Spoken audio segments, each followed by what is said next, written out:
घटना मध्य प्रदेश के दमोह नामक स्थान की है,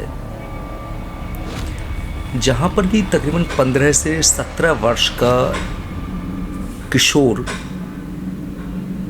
भरत विश्वकर्मा जिसका नाम था, अपना रंगों का त्योहार मनाता है। और इस त्योहार को मनाने के बाद दूसरे दिन यानी कि जिसमें टीका कराने का एक रिवाज होता है, अपनी बहन जो कि शादीशुदा थी अपने चचेरे भाई के साथ वहां पहुंचता है। बाइक पे सवार थे। खुशी खुशी चचेरा भाई और भरत नाम का ये किशोर अपना पहुंचते हैं, गांव में प्रवेश पाते हैं। किंतु भविष्य के खौफनाक अंजाम से पूरी तरह अनजान भरत जैसे ही गांव में प्रवेश पाते हैं, वहां मानसिक प्रवृत्ति से पीड़ित गुड्डू नाम के व्यक्ति, जो कि अपनी पत्नी के मर्डर के केस में 14 वर्ष का कारावास काट के बाहर आता है, हथौड़ी और एक रॉड वहां बैठा हुआ था। मानो वो शायद उनका इंतजार कर रहा था, किंतु आपस में दोनों पूरी तरीके से एक दूसरे से अज्ञान थे। कोई भी किसी के विषय में नहीं जानता था। जैसे ही भारत वहां अपने चचेरे भाई के साथ बाइक पर उनके सामने से प्रवेश पाता है, वो कसकर रॉड मारता है और रॉड इतनी तेज से अटैक करती है, भारत वहीं गिर जाता है। उसका अन्य चचेरा भाई ये खौफनाक मंजर देखकर वहां से दूर भाग खड़ा होता है।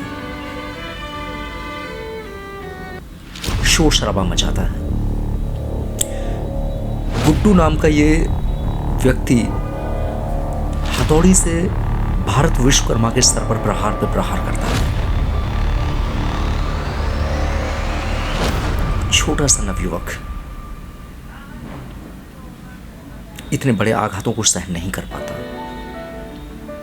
और इसका परिणाम वो उसी समय एक ऐसी मृत्यु को प्राप्त करता है जो कि किसी ने भी कभी स्वप्नों में भी नहीं सोची होगी।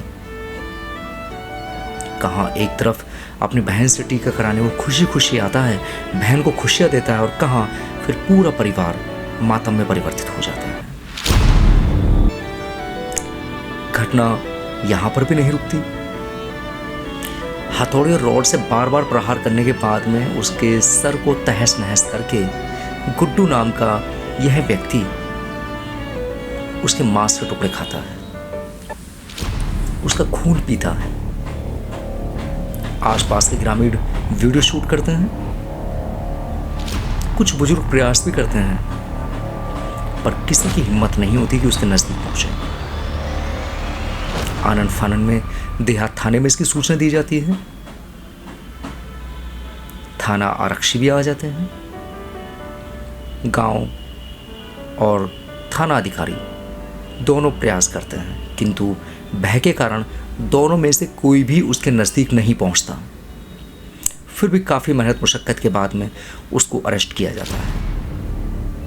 अरेस्ट करने के बाद में उसकी मानसिक स्थिति की जांच कराने को उसे चिकित्सक के पास पहुंचाया जाता है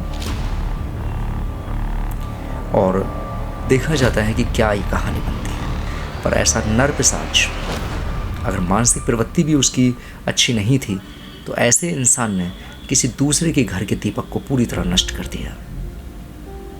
तकरीबन 17 वर्ष का वह भरत विश्वकर्मा, जो अपने माता पिता का एक सजा हुआ भविष्य दिखाता था, जो उनकी आंखों का तारा था, बहन के एक कहने पर टीका कराने आ रहा था,